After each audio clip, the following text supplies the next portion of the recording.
ज्ञानतिमिरान्धस्य ज्ञानञ्जनशलाकया चक्षुरुन्मिलितं येन तस्मै श्रीगुरवे नमः। नमः विष्णुपादाय कृष्णप्रेष्ठाय भूतले श्रीमते भक्तिवेदान्तस्वामिनिति नामिने। नमस्ते सारस्वतीदेवे गौरवाणी प्रचारिणे निर्विशेषशून्यवादी पाश्चात्यदेशतारिणे नित्यानन्दनमस्तुभ्यं प्रेमानन्दप्रदायिने कलौ कल्मषनाशाय जानवापतये नमः। नमो महावदन्याय कृष्णप्रेमप्रदायते कृष्णाय कृष्णचैतन्यनामने गौरतुसे नमः। जय श्री कृष्ण चैतन्य प्रभु नित्यानंद श्री अद्वैत गदाधर शिवासादि गौर भक्त वृंद। हरे Krishna Krishna Krishna Hare Hare Hare Ram Ram Ram Hare Hare. Hare Krishna. So we welcome everyone for today's discussion on Srimad Bhagavad Gita. And so we are discussing from chapter 2, verse number 66.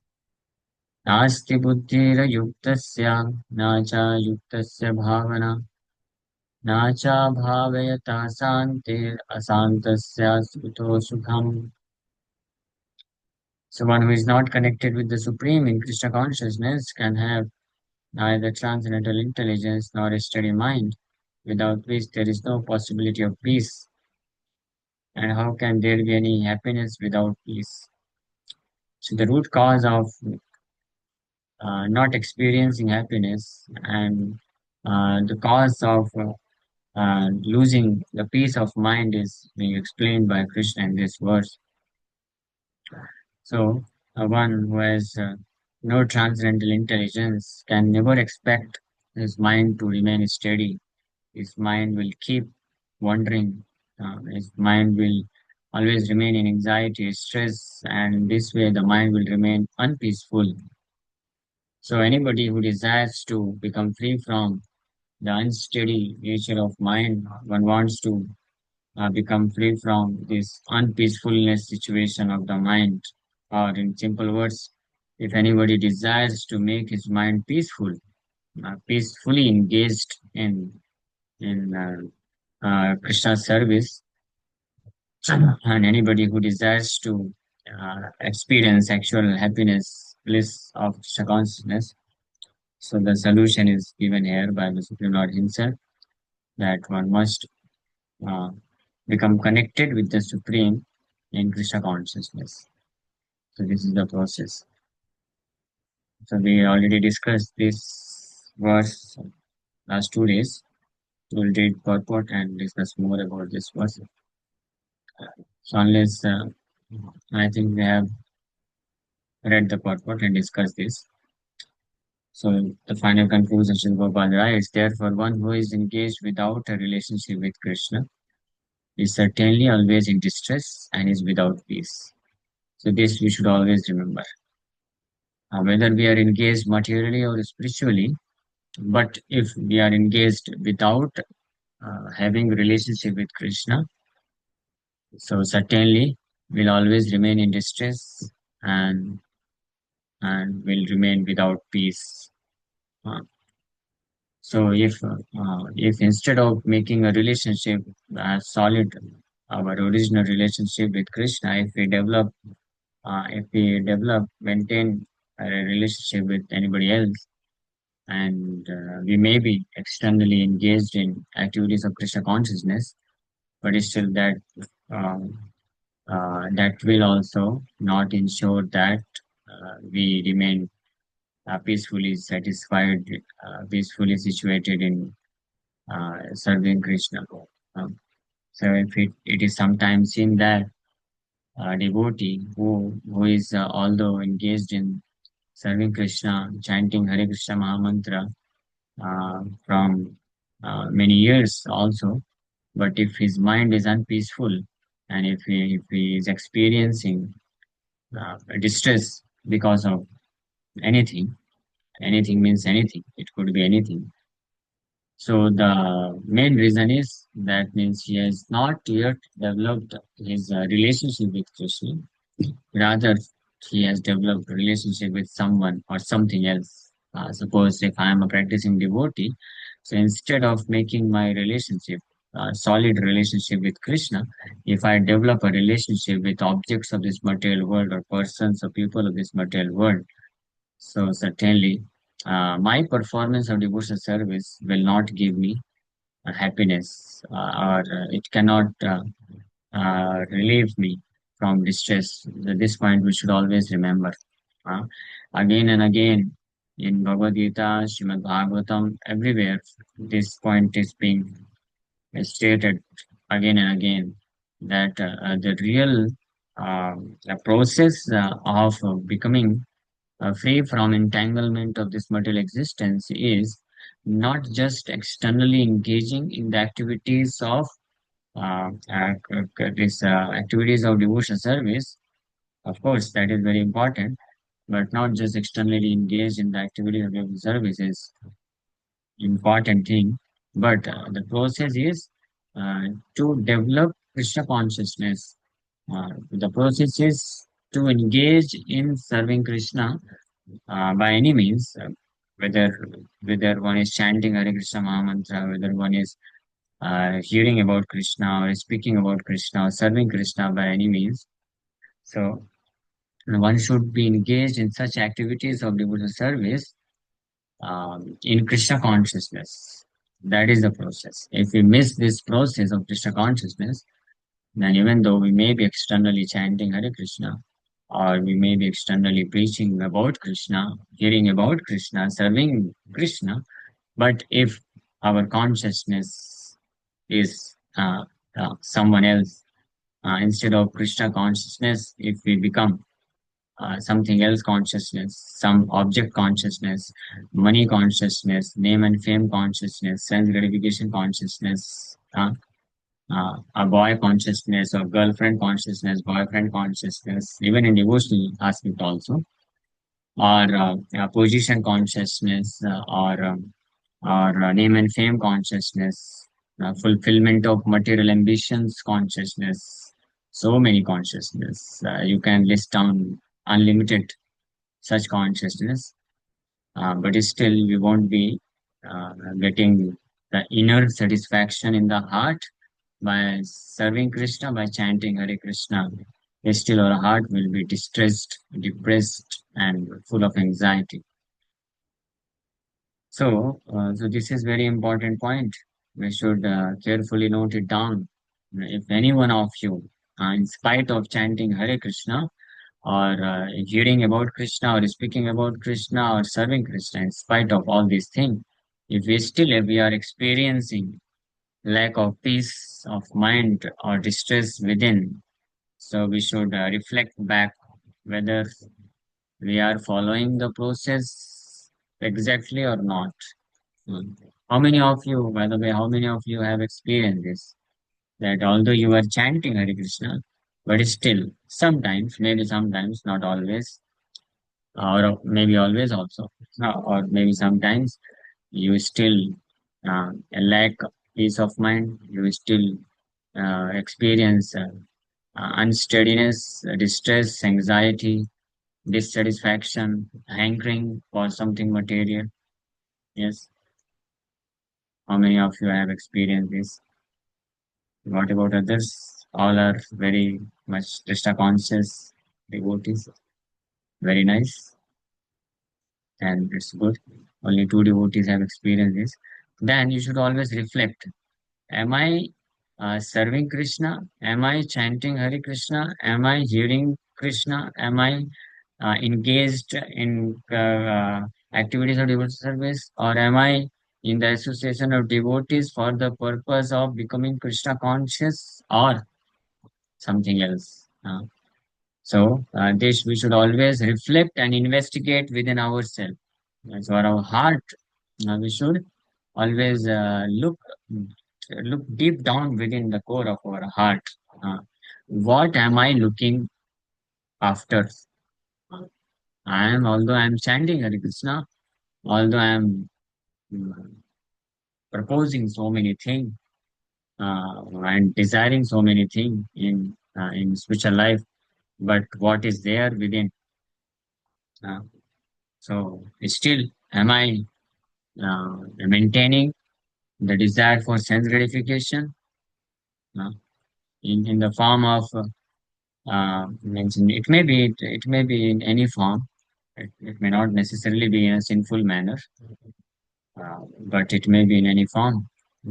Am I desire to get recognition, name and fame, uh, or attention, or desire am I desiring to get some sense gratification uh, from in the association of devotees while being engaged in chanting Hare Krishna and hearing about Krishna? So if it is so, so then we'll remain unpeaceful, and it will be an distressful condition for us. So immediately then again we should turn our face back towards the Supreme Lord Krishna, and intensely we should chant Hare Krishna with the intent of developing pure love and affection for Krishna. And we should pray. Prayers are very important. We should pray to Krishna and not just pray. Prayer means and not just speaking some words.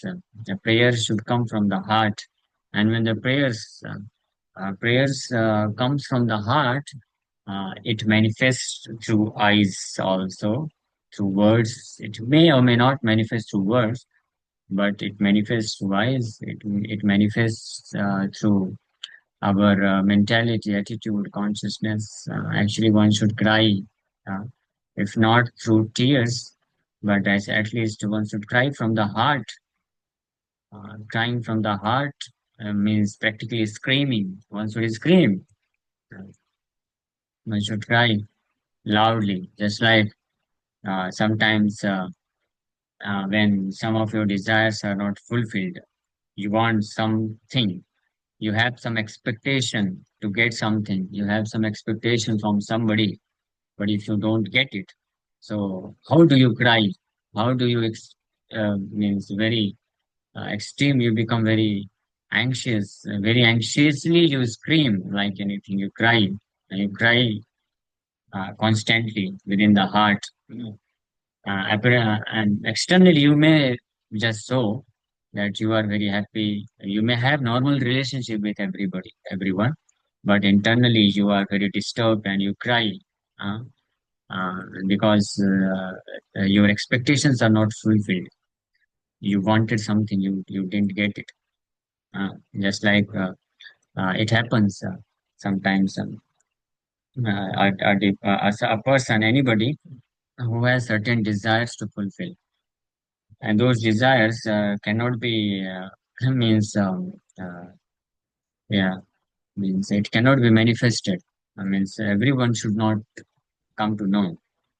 So if those desires are not fulfilled, then the person is actually very distressed inside, and he's crying from within, and he wants to cry, but externally he has to show himself that he is very happy, he's normal, his dealing is normal. So the same manner, a devotee is expected to cry for us. This is the perfect example. And see, Chaitanya Mahaprabhu gives this perfect example of a lady, of a woman who has extramarital affair, and because of some reason she is unable to meet her beloved, or because of some reason her expectations are not being fulfilled, or uh, she is attached to somebody, but she is not, her expectations are not fulfilled because of any reason. So internally she is very anxious, distressed, depressed, and anxiety, and she wants to cry, but because she is living in the house, her husband is there, family members are there, so she cannot cry loudly externally. Externally, she shows, she maintains proper relationship, proper normal dealing with all the family members. She does all her routine work, but internally she is feeling always absence-minded. She's feeling always means like crying. Uh, she doesn't like to eat. She doesn't like to sleep. This is the example Mahaprabhu gives. In the same manner, a genuine Krishna conscious devotee, a devotee who wants to develop purest form of Krishna consciousness, he cries for the Lord in such a manner. So externally, he may not uh, shed tears in front of everyone. Externally, when he is a devotee, externally, he is engaged in so many activities of devotional service from morning till night. He is chanting, doing means service to the deities, and engaging in preaching activities, serving, managing everything, meeting with devotees, everything is doing.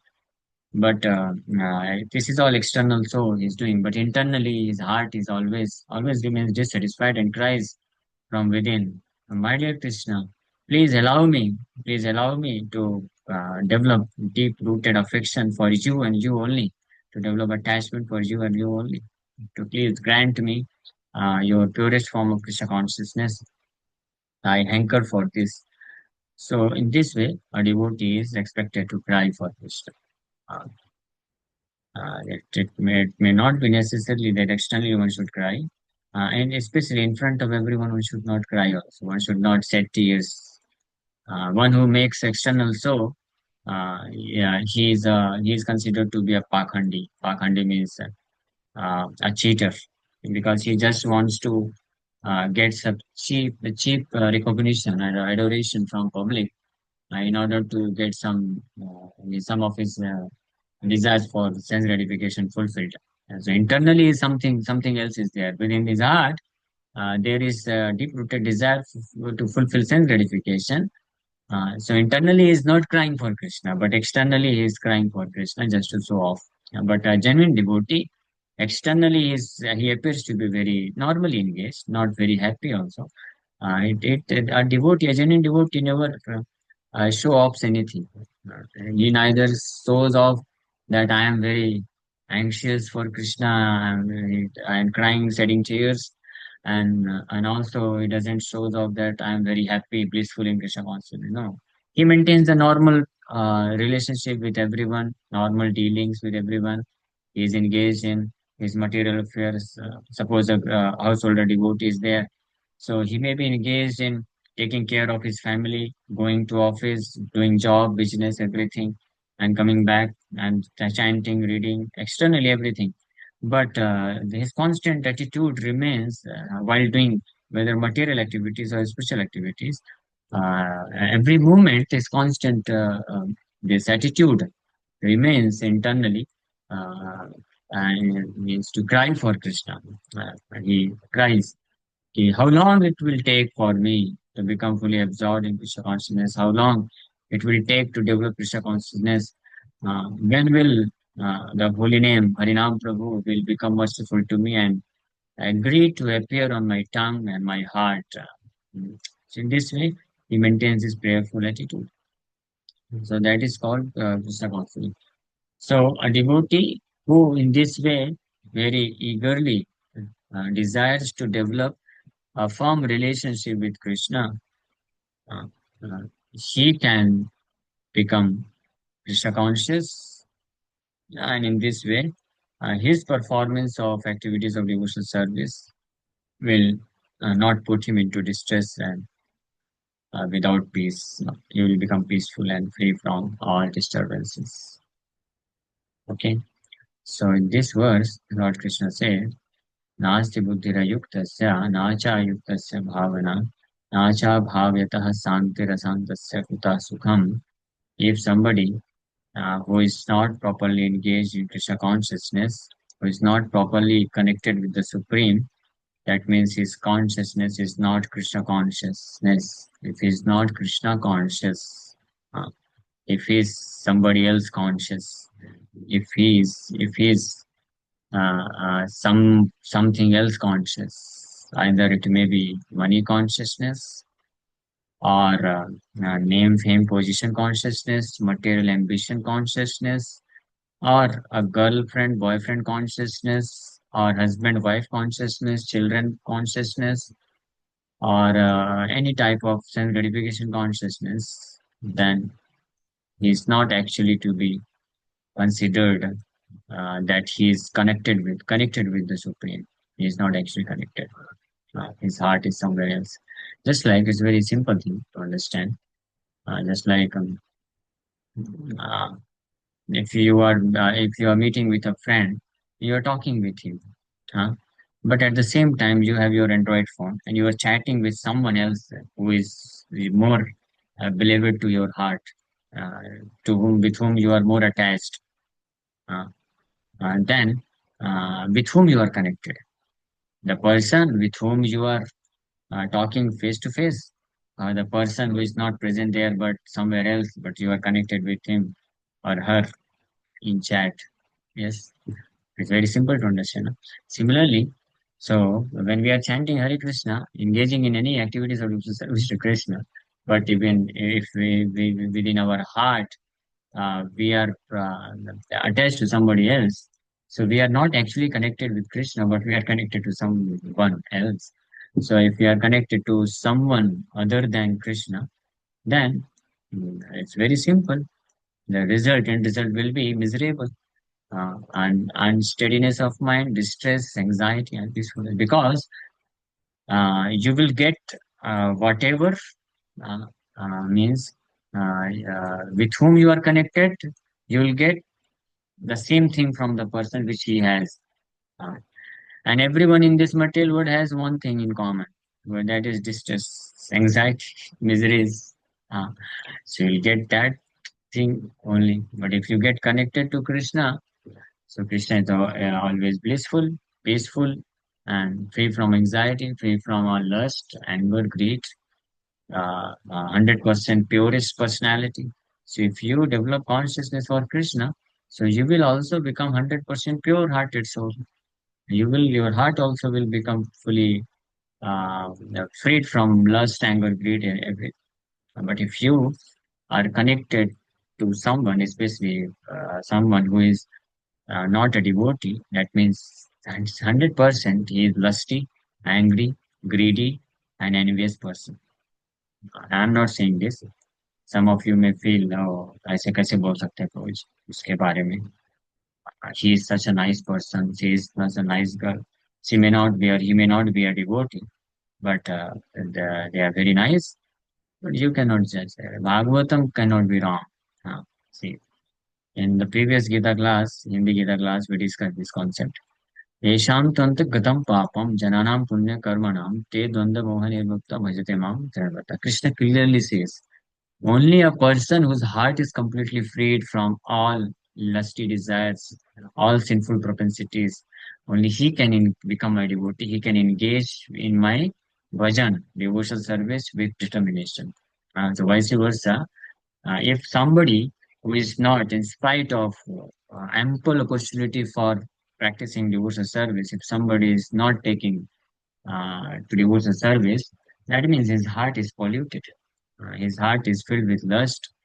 It may not be, it may not appear in a manner which may appear within ourselves, because everyone has this lusty propensities, greedy propensities. One may not be greedy for money, but one may be greedy for name and fame, adoration. One may not be greedy for money or name and fame, adoration, but one may be too much lusty or greedy for establishing his own opinion, to establish something, so his existence as a unique in this material world. There are different varieties of desires for sense gratification, but from a Krishna conscious viewpoint, from a spiritual platform, a person who has transcendental knowledge and who sees things from a spiritual platform, he can understand very well that it does not matter what kind of desires one is maintaining in this material world. All the desires fall into the category of lusty desires. This is very clear. Krishnadas Kaviraj Goswami says, Atmendriya Priti Cha Dhare Kamanam, Krishnendriya Priti Vancha Dhare Premanam. So a devotee who is always anxious how to satisfy Krishna, how to serve Krishna, how to become devoted to Krishna, how to become dedicated to Krishna, Only such a devotee is considered to have developed love for Krishna. Uh, and the person who is not concerned about making his human birth successful, he cannot be accepted as a truly, genuinely a gentleman.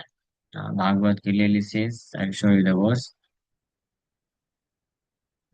यस्यास्ति भक्तिर् Bhagwati अकिंचन यस्यास्ति यस्य अस्ति भक्तिर् भगवती अकिंचन सर्वैर्गुणैस्तत्र समासते सुरा हरावभक्तस्य कुतो महद्गुणा मनोरथेन सति धावतो बहिः. So, all the demigods and their exalted qualities, such as religion, knowledge, renunciation, become manifest in the body of one who has developed unalloyed devotion for the Supreme Personality of Godhead, Vasudev. Note it down very clearly. A person who has developed unalloyed devotion, unalloyed means no mixing, pure devotion, without any selfish desire, pure love, one who has developed pure Krishna consciousness in such a personality, all the exalted qualities of all the demigods, like knowledge, religion, renunciation, everything becomes manifest in his body. On the other hand, second part, note it down, the second part also. A person devoid of devotional service and engaged in material activities has no good qualities. He may be engaged in so-called good material activities.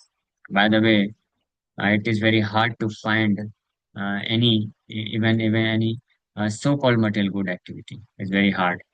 You name any occupation, any material activity people are engaged nowadays, that falls in the category of sinful activity. We can say this by challenge. You can just you ask anything, whether you take NGOs or social service, everything, because everything is just tainted by a desire for self gratification. So more or less, everything is just tainted by sinful propensities, sinful activities. Everywhere sin is engaged, sin is there. It is very hard to find even so-called material good. But even if you find so-called material good activity, still Bhagavatam says, um, so a person devoid of duty service and engaged in material activities has no good qualities, even if he is adept at the practice of mystic yoga or the honest endeavor of maintaining his family and relatives. He must be driven by his own mental speculations and must engage in the service of Lord's external energy, not Lord's and Lord's service, but Lord's external energy means Maya. So he is Maya Das, Maya, engaged in the service of Maya, not in the service of Krishna. So never ever means become illusion. So how can there be any good qualities in such a man? So Dev Goswami is saying, he's expressing such a great wonder. How can there be any good quality in such a man? That's why Asatsang Tyag, Vaishnavacharya, one must give up association of non-devotees. One must not associate. And association doesn't only mean physically associating, talking, chatting. Association also means the greatest kind of association is uh, when we develop attachment and through mind, when we contemplate. Suppose if you have become a fan of some celebrity, uh, so you don't have opportunity to talk to that celebrity, but still you are very much associated with him or her, uh, because you are always thinking about him or her. You are always hearing or reading about her or him, uh, his or her news. So that is association. So definitely, because she or he is not a devotee of Krishna. When Bhagavad says, there it is clearly stated, Harava Bhaktas, one who is not a devotee of Lord Hari. Don't misunderstand this. You may say that, oh, he or she is also means devotee of Ganpati or Lord Shiva, Lord Miss Mother Durga. No, Bhagavad says, Harav Bhaktasya. One who is not a devotee of Lord Hari, he cannot have any good qualities. By the way, all these celebrities, they pose themselves to follow some religious system, but this is all just show bottle. They are not actually devotees of any demigod. Even Raman, he is considered to be the best devotee of Lord Shiva. But was he actually a devotee of Lord Shiva? No. He was devotee of his own desire, lusty desires. Similarly, Hiranyakashipu was not a devotee of Lord Brahma. Although he performed austerities for 36,000 years in order to please Lord Brahma, but still he is not a devotee of Lord Brahma. He was a devotee of his own material desires. So nobody is, even the so-called professed worshippers, devotees of demigods, they are also not devotees properly. But even if they are selfless devotees of demigods, they are also not considered to be demigod, means good, having good qualities. They are considered to be. Uh, I am not saying this. Puranas explain this. Yastu Narayanam Devam Brahma Rudrari Devatam Sapa Shanti Bhavetvam Yastu Narayanam Devam ब्रह्म रुद्रादि दैवतं समत्वेन विक्षेप सा पर्षण्डि भवेत् ध्रुवम्. Uh, this is in सा पर्षण्डि भवेत् ध्रुवम् means is certainly a parshandi. A person who considers demigods like Brahma and Shiva to be on an equal level with Narayana is considered to be an offender and parshandi. So this is for a person who equates the position of Lord Shiva or Lord Brahma with Narayana. He is the offender and parshandi. But there is one another verse. I'm forgetting that verse. It says clearly, even the devotees of demigods, they are categorized as demons. So one should not be misled. And even the so-called devotees of Krishna also may fall into the category of demons if they do not possess this ahetuki bhakti. That's why it is mentioned here. One who has developed unalloyed devotion for the Supreme Personality of Godhead was such a person is really glorious and exalted. Anyway, so the important point over here is that if uh, one is not purely situated in Krishna consciousness, then there is no hope for peace of mind or steadiness of mind, and without peace and steadiness of mind, there cannot be real happiness. Thank you very much. Hare Krishna. If you have any questions, you can ask. We have 5 minutes more.